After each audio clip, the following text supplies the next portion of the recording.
Political analyst Solon Simmons is in Washington with his insight on Obama's speech. First of all, is it mission accomplished? Well, you'll notice that he was very careful in avoiding any language of that kind, not wanting to repeat what George Bush had done before. I think what he wanted to suggest was that we have, as he said, turned a page, and certainly something big has happened.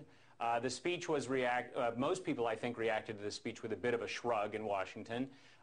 There's not a major change. There's not a huge policy change. We see instead a semantic change and a symbolic change. Nevertheless, it is an important one because there's a movement from an earlier era to a new one. And Obama is in a good position in this way. He's able to say that he accomplished another one of his campaign promises. Why that's important is because what Obama has been doing, it seems to me, has been playing out a theory. He thinks that if he can accomplish bit by bit what he set out to do in an evolutionary, not a revolutionary way, he will be able to move the country forward on his time clock. Now, of course, there are elections coming in November.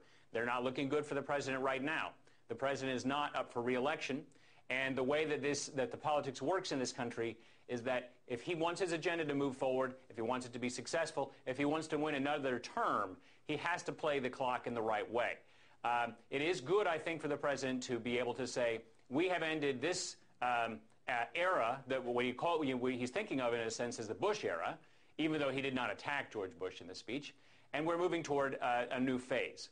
Keep in mind also what he wanted to do, emphasize the middle class, emphasize, without saying so much, that $1 trillion had been, in a sense, wasted on an effort that could have been spent investing in things like education and opportunity. Now, again, the president's very cautious in what he said.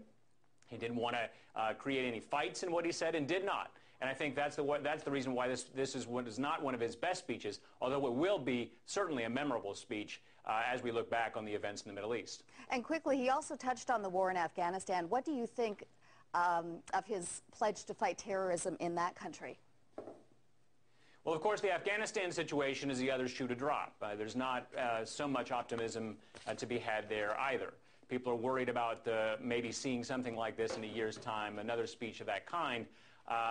But again, he insulates himself from a charge that the Democrats are weak in this respect, that he didn't try his best to fight terrorism in that area. Mm-hmm. It's a very difficult part of the world, and with the floods being what they are, who can say how things will turn out? So he's got a very difficult situation there. It's a grim time for the country, and it's a grim time for the middle class, which feels that in some way it's lost its entitlement to its exceptionalism, that the middle class dream is in jeopardy. Those things are big issues, and they always cause this kind of politics. We'll have to leave it there. Solon Simmons, thanks so much for your insights. Much appreciated.